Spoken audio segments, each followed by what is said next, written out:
Good morning, everybody, and wow, that is some bright light going on right now. I just changed the color setting on there. I didn't really notice it until now, but welcome back, everybody, to the Crypto Sherpa Show, where I cover the latest cryptocurrency news articles just to keep you up to date on what is going on and what is going on with Bitcoin. We had like a $4,000 drop yesterday, but we're kind of recovering. We're at 93,000, but how low did Bitcoin actually drop to here? That's a trading view. Let's go to CoinMarketCap and take a look-see, because there is a sharp decline right here that happened. Was that this morning? Yeah, at literally 6 a.m. markets open up. No, that was yesterday, 6 p.m. So this wasn't yesterday. So at 6 p.m. Sunday night, we had a $4,000 drop from like 95,000, almost basically 96, all the way back down to 92. So what happened? What's going on?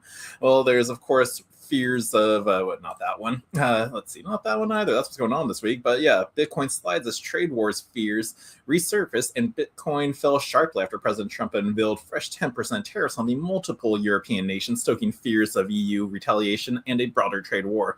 So that's going to be shaking up our market literally all week, or until this really gets settled. So we're going to have a couple of weeks of just shaky markets. Now, what's going on this week, like I did show up right here, is key economic events this week. Monday, which is today, we got the market response to Trump's EU tariffs. So we're really seeing what's going on now. Then Wednesday, December pending home sales data. So that's definitely going to do some price changes in the crypto space, because again, everything is connected. And so it's like if something's happening in this market, somehow it is affected here economically. But then Thursday, US quarter 3 2025 GDP data, November PC inflation data, and then Friday, January S&P global PMI data comes out. So around 10% of the S&P 500 companies report earnings this week. So yes, volatile week coming. And was that Jerome Powell right there? So yeah, so it's going to be a shaky week going on, but there's still some good news out there. So even though we got good bullish news coming along, it's not going to play guys. Like the market's still bearish right now. So no matter what good news happens, the price of Bitcoin still could shake and dip a little bit more. But let's go over the good news, though, because that's always still good seeing that during times when prices are down. Well, let's see. Just in U.S. Louisiana State Employee Funds report holding $3.2 million worth of strategy MSTR shares. The U.S. is embracing Bitcoin. Yeah, so they're not directly getting involved in Bitcoin, but they're indirectly going through Microsoft shares, which is like, it's not backed by Bitcoin. They'll get paid dividends in Bitcoin or shares, but their whole system's powered by Bitcoin. So that's bullish. Yep, that's pretty cool news. Also, speaking of Saylor, Michael Saylor posted this yesterday, Bigger Orange, and every time he posts this, we get news shortly after that he's about to buy. So I guarantee we'll get that news tomorrow on how much Bitcoin did MicroStrategy actually add to it. So again, so even though some people are selling, Michael Saylor's still buying, and who else is still buying? Grant Cardone. So yeah, just in $5.3 billion Cardone Capital acquired another $10 million in Bitcoin. So big players are still buying. They see dips, they take advantage of it, and they get on in. And then let's see, what else is going on in the news? Not so much Bitcoin news, but let's see. The breaking cost of ground beef is up 72% over the last 5 years, while the government tells you inflation is 3%. Your grocery bill has been compounding closer to 12% per year.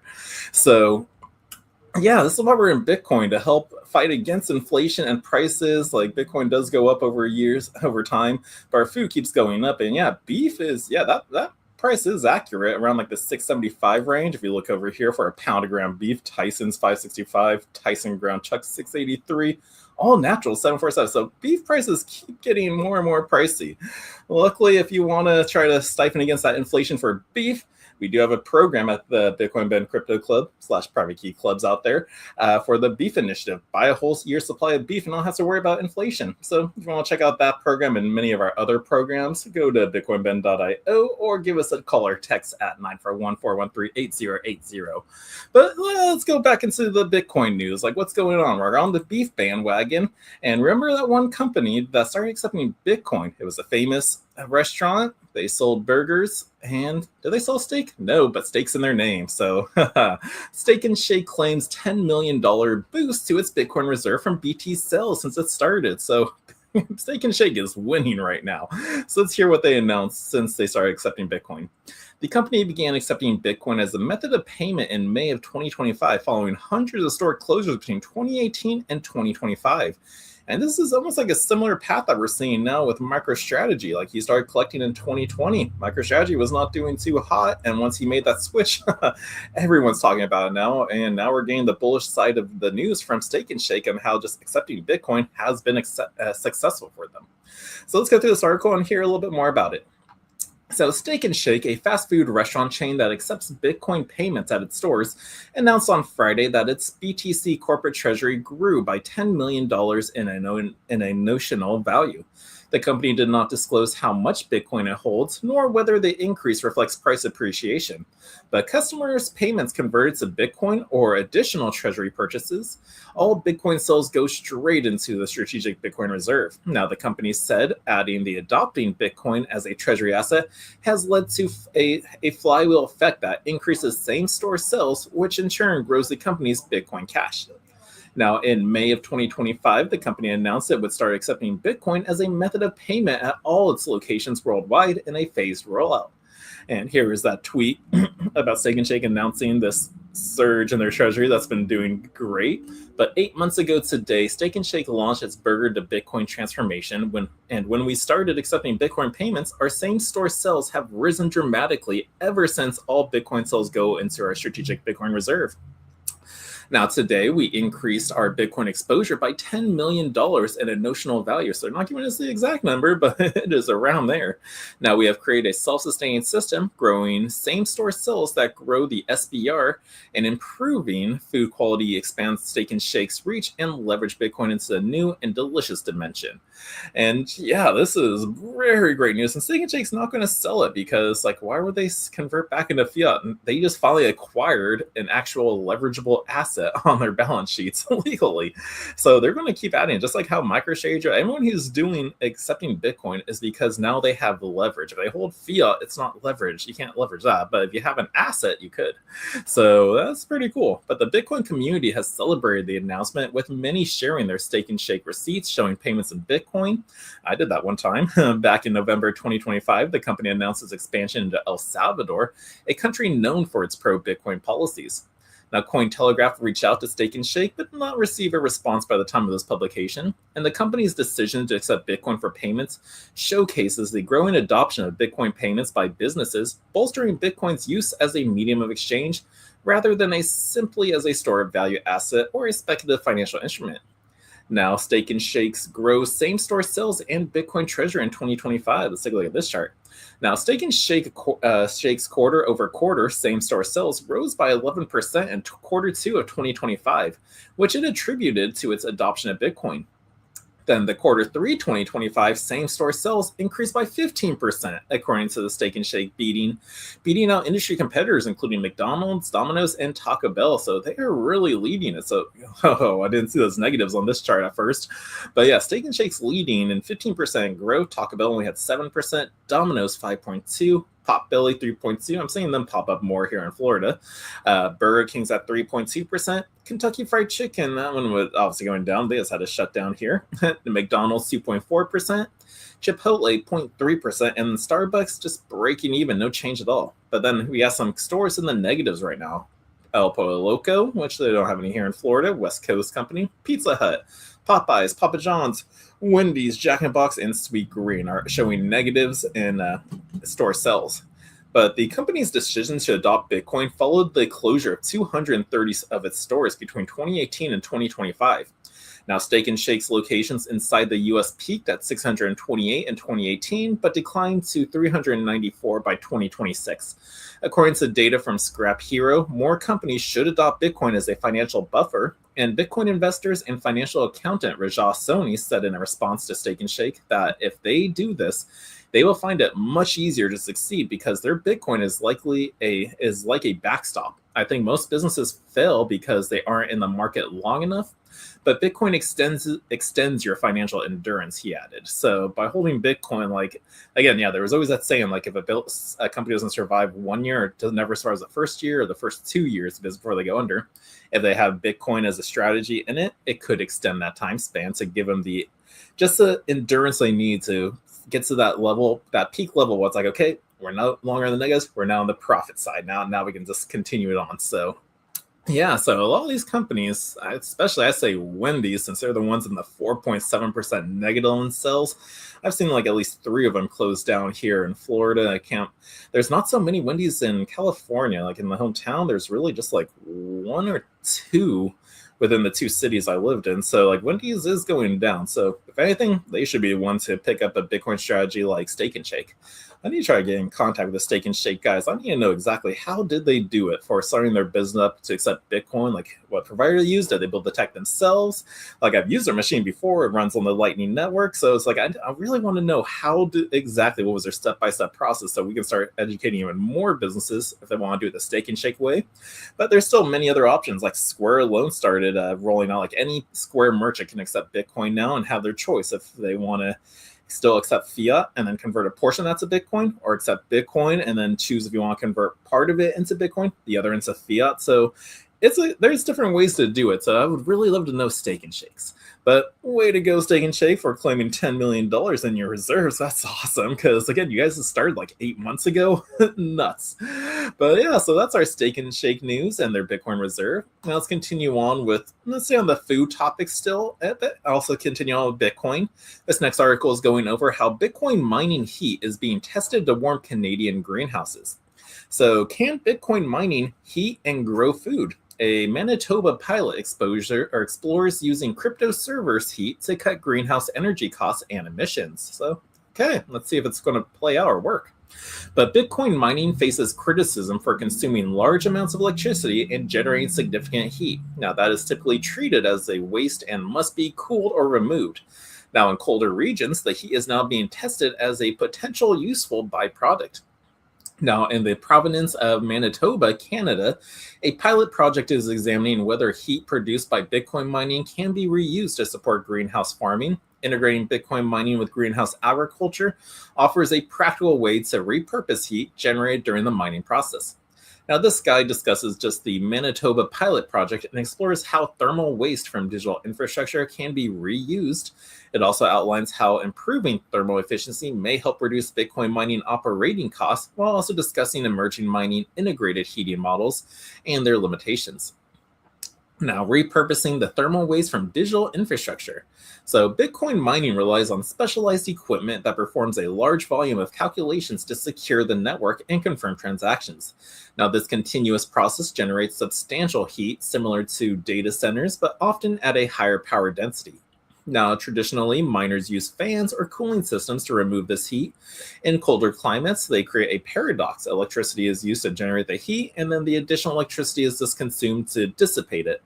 Even in regions where nearby buildings require heating for much of the year, simply discarding the heat can appear inefficient. Now, this has led some mining companies to ask a simple question: why not reuse the heat instead of venting it? This line of thinking underpins efforts to integrate Bitcoin mining with greenhouse agriculture. So, can they do it? Now, the Manitoba pilot and the Canaan and Bitforce collaboration. So the pilot project in Manitoba brings together hardware maker and mining company Canaan with Bitforce Investment, a firm focused on sustainable infrastructure and agriculture.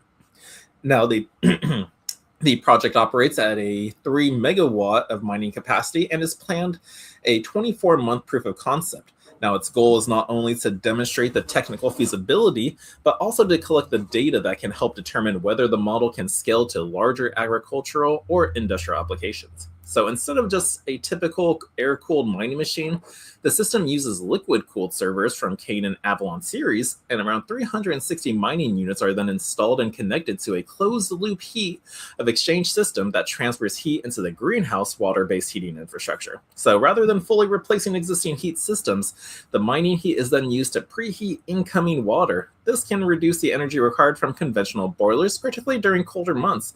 And I thought I kind of saw something similar to this kind of idea where it's like using Bitcoin mining to warm like your plumbing, not your plumbing, but like your shower. Like they had like an automated water thing, some girl in a tub showcasing, oh, feel how warm this water is. And it was being warmed up by Bitcoin mining. So I guess kind of the same idea, but we're going to use that towards agriculture. Interesting. But the synergy between Bitcoin mining and greenhouse agriculture, greenhouses require steady, continuous heat, particularly in northern regions where winter temperatures can be extremely low. Tomatoes and other year-round crops are sensitive to temperature fluctuations, making reliable heat essential for consistent production. So, from an engineering perspective, this constant energy demands aligns with Bitcoin mining, which produces predictable and continuous heat when captured efficiently. Now, a significant portion of the electricity consumed by mining equipment can be converted into usable thermal energy. Now, liquid cooling plays a key role in this process compared to with air cooling, liquid cooling systems that capture a heat at a higher and more stable temperature, making them suitable for industrial heating applications rather than the simple space heating. Now, this can also reduce operational costs through the thermal efficiency. So, heating represents a significant operating cost for greenhouse operators. Any reduction in fossil fuel use has the potential to improve profitability while also lowering the carbon emissions. Now, for miners, reusing heat can improve overall energy efficiency, and it may help make marginal sites more viable, especially in the regions where heating demand is consistent and electricity prices remain reasonable.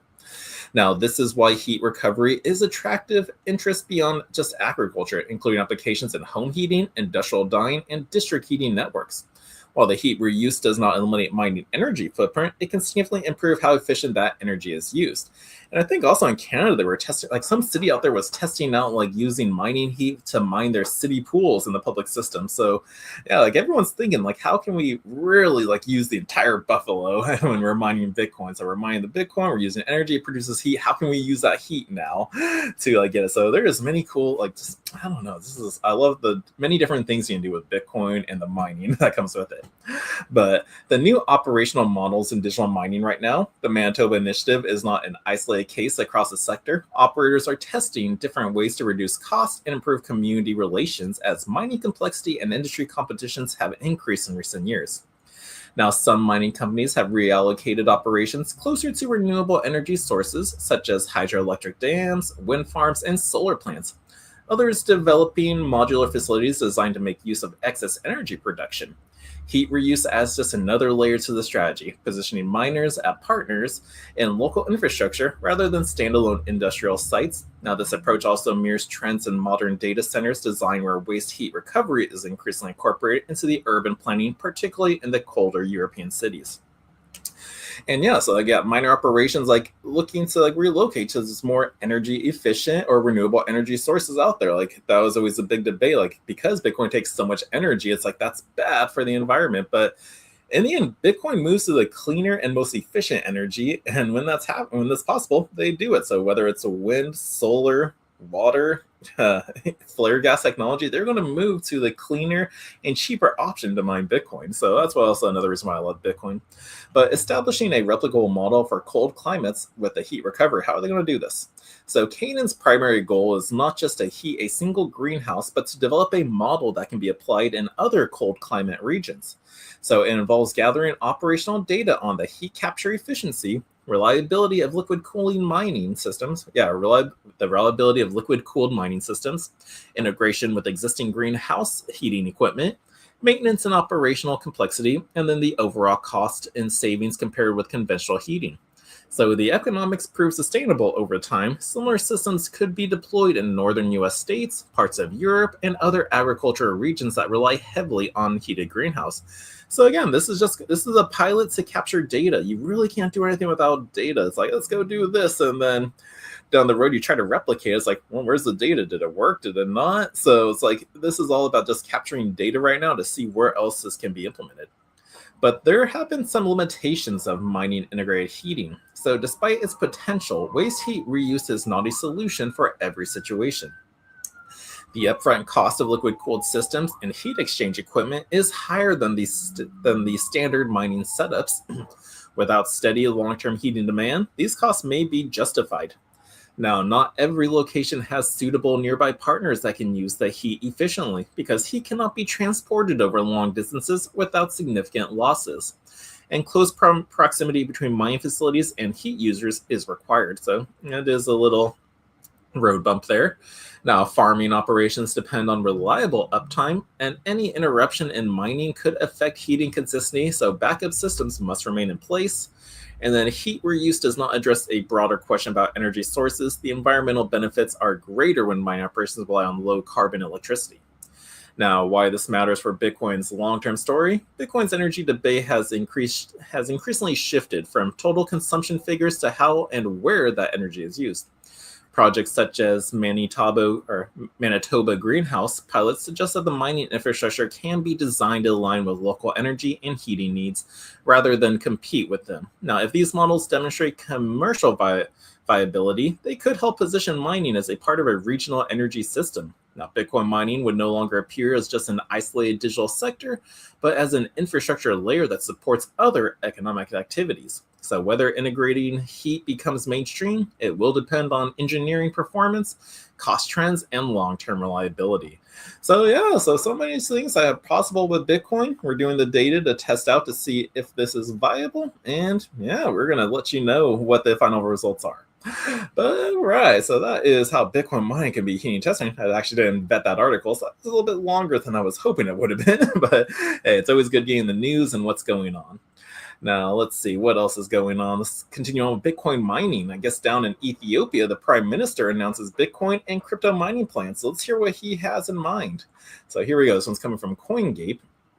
Now, Ethiopia's prime minister has revealed plans to mine Bitcoin and other crypto assets with clean energy. Again, like I was always saying, everyone's always trying to go for clean energy. It's the most efficient and cheapest way to mine Bitcoin. Now, this move makes the country join the other nations that use sovereign wealth funds for Bitcoin mining, boosting crypto adoption. Now, Ethiopia will start Bitcoin and crypto mining. Ethiopia plans a more active approach in the government-sponsored crypto and Bitcoin mining, according to an X post on January 19th, that the country is currently looking for an investment partner to mine Bitcoin. Now, Ethiopian Prime Minister Abiy Ahmed confirmed the plans during the Finance Forward Ethiopia 2026 conference. It is part of the government's initiative to strengthen financial inclusion, develop country's financial sector, and boost capital markets and digitization. Now, the country will likely engage in direct Bitcoin mining through Ethiopian Investment Holdings, Africa's largest sovereign wealth fund, and the country's government activity promotes a licensed crypto mining. He mentioned that the strategy is to harness the country's abundant renewable energy resources for Bitcoin mining to generate revenue and economic growth. Now, this makes Ethiopia another country to adopt Bitcoin. Now, nations with government-sponsored BTC mining, we have Ethiopia is among the list of countries pursuing Bitcoin mining with government resources, according to the asset manager Van Eck, Matthew Sigel, head of digital asset research at Van Eck, and noted that more governments are sponsoring Bitcoin miners lately. So Ethiopia has leveraged its massive Grand Ethiopian Renaissance Dam, the GERD, and other hydropower projects for Bitcoin and crypto mining. The Prime Minister's latest statements indicates a shift toward Bitcoin adoption as a strategic reserve, rather than generating profits through a foreign partners. Now, however, the country halted new crypto mining licenses last year due to electric grid strain. Now, cheap energy has attracted many international Bitcoin mining firms. Notably, the UAE-based Phoenix Group announced a partnership with Ethiopian Electric Power, the nation's state-owned utility, for a new mining data center. Now, other countries with government-sponsored Bitcoin mining include Russia, France, Bhutan, El Salvador, and the UAE, as well as Japan, became the 11th country to join the list. Japan has witnessed a massive crypto adoption with Metaplanet as the fourth largest Bitcoin treasury. Now, many countries have adopted Bitcoin reserve strategy and crypto's adoption plans following US President Trump's pro-crypto policies, and it's just only going to continue on.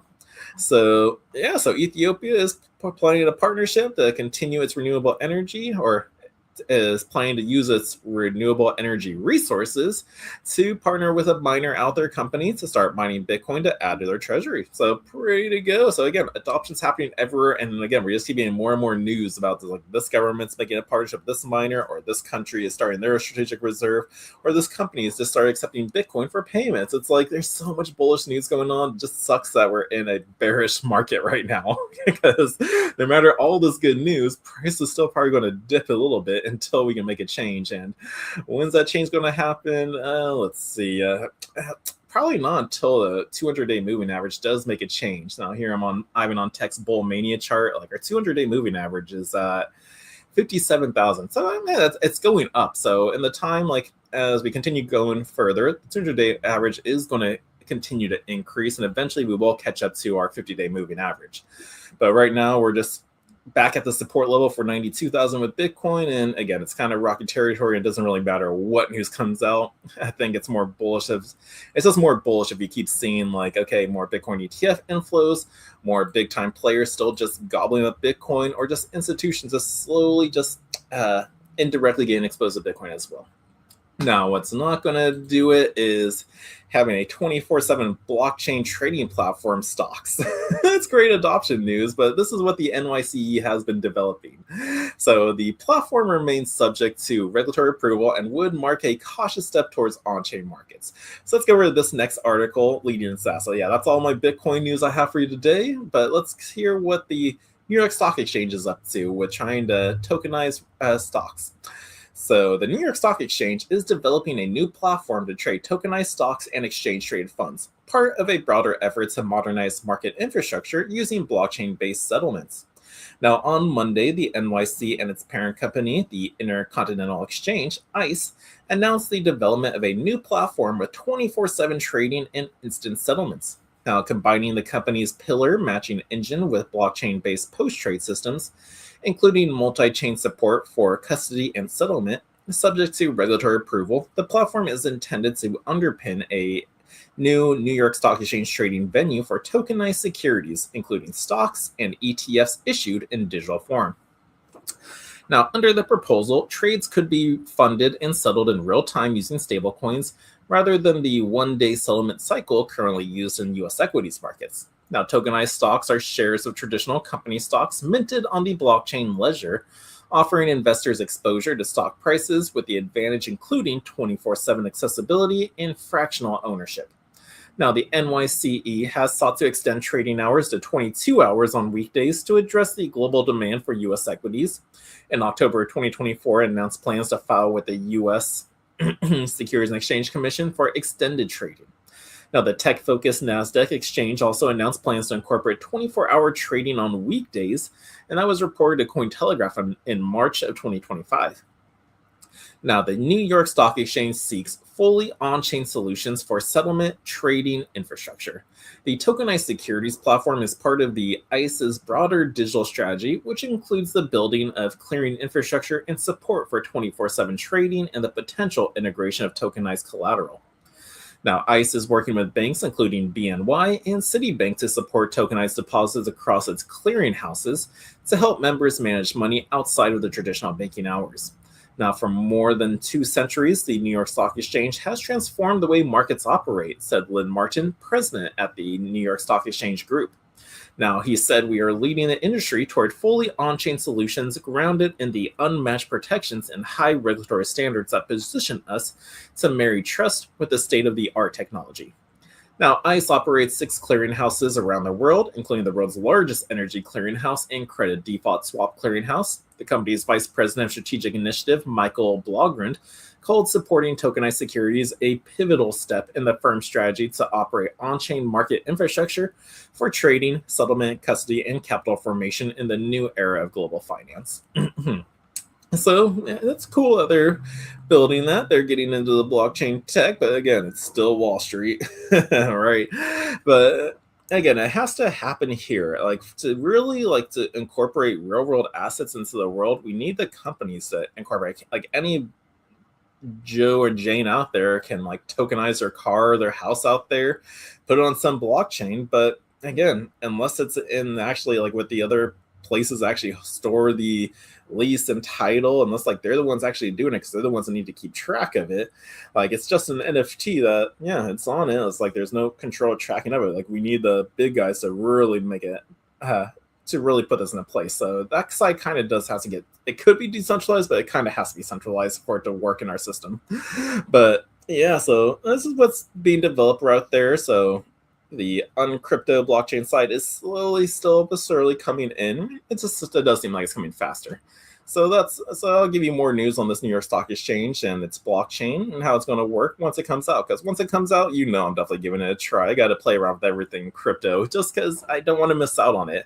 Like if you ever wonder, like, well, did you try liquid staking? I did that 3 years ago. I didn't like it, so that's why I don't touch it anymore. Even if some new one came in to play, but I always like playing with I like playing with any new technology or thing that comes out, just so I'm familiar with it. I know it came out because you never know how that technology will be used in the next newer technology comes out. Like imagine these new Apple Watches. It's like, what's going to be next with this? It's like totally scanning you, or that goes into the virtual reality with these headsets we're getting. I don't know, but it's like you just got to stay up to date. Because again, there's a lot of people out there trying to get involved with crypto, but they skip the computer phase eras where they don't know how to update their computer, open a PDF, create a PDF, save files, and not click on phishing links out there. It's like they skip that step and they want to get into crypto. It's like, you need to know how to do this, because if you don't know how to stay safe on this side, just using a computer and technology, how are you going to be able to keep your crypto safe? Because you're fully responsible for it. So don't miss out on technology boom. So when this comes out, I'm not saying go use it, but I'm letting you know I'm going to play with it because I don't want to miss out on anything different. But that's our New York Stock Exchange news. Now let's move on to our final news article of the day, where just in case you're traveling out there, be careful for evil twin Wi-Fi networks out there that can steal your crypto. That's why if you're dealing in crypto, we always say, it's like, or I always say, it's like, it's okay to have multiple wallets. I have my phone wallet here that I don't keep all my money on because it's connecting to so many different public Wi-Fis out there. This is not my Vault wallet. My Vault wallet is my Kedix laptop or my Trezor device that is always offline, cold storage, and I only log onto it on my own Wi-Fi, especially even if it'd be connected hardwire. Like that's the only true safe way to do it. So this article is going to go over just a warning on how risky it can be for taking your crypto overseas on vacation and then like logging onto some public Wi-Fi out there. So let's go through this article just so we can stay safe in the space. So traveling ? Evil twin Wi-Fi networks can steal crypto passwords. So that free cafe Wi-Fi can look mighty tempting, but it could also be a trap. Now here's what to look out for. So here we go. So imagine you just gotten off a 16-hour flight, you're red-eyed and irritable, but you need to shift some crypto funds in a hurry. Now the SIM card shops are closed, so you use the provided free airport Wi-Fi to get connected. Now, hours later, your crypto has shifted to an unidentified wallet. Uh-oh. And unfortunately, you may have been hit with an evil twin Wi-Fi attack. So, evil twin clone legitimate Wi-Fi networks. So it's often overlooked. It's an overlooked attack vector out there. Security experts told Cointelegraph that the process involves bad actors cloning legitimate Wi-Fi networks, tricking devices into connecting and allowing the hacker to intercept network traffic or steal sensitive data. The Australian Federal Police charged a man last year for allegedly establishing fake free Wi-Fi access points at an airport, which mimicked the legitimate network to capture personal data from unsuspecting victims. So it's kind of like the impersonation scams out there too, where you think they're clicking on the correct link. Like let's use the Trezor wallet as an example. Its official website is trezor.io. But I guarantee there's a fake website out there called trezor.com, trezor.io, trezor.xyz, which will mimic and look exactly like the official Trezor.io. But now this is taking the same thing, but for Wi-Fi networks. So hence why you got to be careful for which Wi-Fi networks you're connecting your devices to. So speaking to Cointelegraph, Steve Warbrawl, co-founder of cybersecurity firm Halborn, said that evil twins are most common at airports, cafes, hotels, transit hubs, conference venues, and high-traffic tourist areas, where many people look for free Wi-Fi. So just pay attention to that this is where the hotspot is for this scam. Now, 23PDS, the chief informational security officer at Slomis, said evil twins are more common than people think, and there are still plenty of people who absolutely fall for it. So Winston Igodaro, most people assume that if their Wi-Fi uses WPA2 with a strong password, they're safe. But little do they know that the attackers don't always need to crack the password to get what they want. One powerful method hackers use is the evil twin attack, where they clone a legitimate Wi-Fi network, trick devices into connecting to it, and then intercept or manipulate the traffic. Now, this tactic works very well in public places or offices where trusted devices automatically connect to known SSIDs. And once a device connects, the attacker can launch the DNS spoofing, phishing portals, or even SSI stripping attacks to steal credentials, all without ever needing the real password. So in the image below, I'm using airmon/ng to enable monitor mode, scan for nearby networks, identify our target SSID, the office net, and clone it with a tool like airbase-ng. Meanwhile, we launch the DNS mask to serve fake DHCP leases and then redirect the victims to a phishing page. The moment someone tries accessing anything, they're shown a fake login page instead of a captive portal capturing the credentials in plain text. And here is that image of it. All creds captured our dummy creds. So this was just showing how they did it. So wingstop sudo airmon and g-star monitor mode enable and well Winston sudo. So that's that code, that line of code. That's all it takes. Now an evil twin network alone won't drain the wallet. So let's hear about this. So however, Robo said that just joining a fraudulent Wi-Fi network doesn't always mean losing your crypto, but provided a user doesn't send their private key, seed phrase, or sensitive information while connected. Even if someone doesn't see your private key, capturing your exchange credentials, email to a fake codes can let attackers drain centralized crypto accounts quickly added. So yeah, they can't see your private keys, but what they're trying to do is get to all your centralized accounts out there, which there are so many accounts, like whether it's your bank account, your crypto exchange account, your stock account, what other important ones out there? Well, people can even mess with, let's say, even if they have that information, they can just mess with you just for the hell of it. They go into your public utilities, electric, all that stuff, and like cancel payments and do all just to mess with you. It's like people are crazy out there in this world. So it's just like you got to be careful for this. But again, like the centralized stuff, you want to keep as safe as possible. If you can, use a two-factor authentication, but make sure they don't get those codes as well, because then it's pointless at that point. But what can you do to stay safe? Well, beware of fake login pages and prompts. 23PDS said that this type of attack will nudge victims to reveal their information after joining the network through fake login pages, updates, prompts to install a helper tool, or worst case, trick into typing their seed phrase, which still happens way too often out there. So if you remember one thing, evil twin attacks win by getting you to make a mistake, not by magically breaking encryption. So the real danger is less about deep hacking and more about phishing plus social engineering at the perfect moment. So again, never share your seed phrase with anybody, guys. Like once you have that written down or engraved on a metal sheet, you put that away in your safe, and that doesn't see the light of day unless you yourself broke the device it was on and you need to recover into a new one, or you forgot the password to your wallet. That is it. Those are the only times you will need it. So don't fall for these phishing emails saying you've been compromised, and it takes you to an evil twin website for you to manually put that in. It's like no one's going to contact you about that. Those are the only two reasons that would cause you to pull out your seed phrase. But 23PDS said the most practical ways to stay safe are just by avoiding high-risk crypto actions like transfers, changing security settings, or connecting new dApps while on public Wi-Fi. It's also best practice to never enter a seed phrase even when asked, and to use bookmarks for exchanges. So yeah, put your bookmarks on the page like you see up here. Like these are all bookmarks, or those are tabs. Oh, wait, hold on. Let me go to a new page really fast. So all these are bookmarks. So I have official pages. So just click the little bookmark icon in the top left-hand corner, or wherever it is, and then you should be fine. So yeah, that's one way to stay safe, because if someone sends you an email to go here, it's like, don't click in that email, go, okay, I got a bookmark of that, and there you go. You went to the official page, and there's no warning or compromise to your wallet at all. So that's how you can stay safe there. When it comes to using your mobile hotspot or private networks, and then disabling the auto connect on devices can help avoid falling for prey to evil twin attacks, as well as the according to World Brawl. So yeah, use your own mobile hotspot without connecting to the Wi-Fi, to a public Wi-Fi out there. So that's another way to stay safe.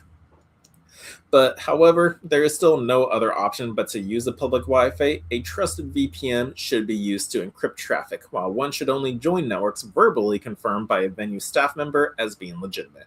So if you must do it, be sure you have a VPN ready to use, so that way you can hide your information a bit. Now, in January, an ex-user with a handle, the Smart Ape, revealed that their crypto wallet was drained after using a public Wi-Fi network at a hotel and a series of stupid mistakes. So while the attack didn't involve an evil twin network, it did show how bad actors can use a public network to trick users and steal crypto using similar tactics. And yeah, I'm pretty sure we covered that article before on how I got drained after using public Wi-Fi. Again, it was just phishing links, clicked on it, entered it, boom, it was gone.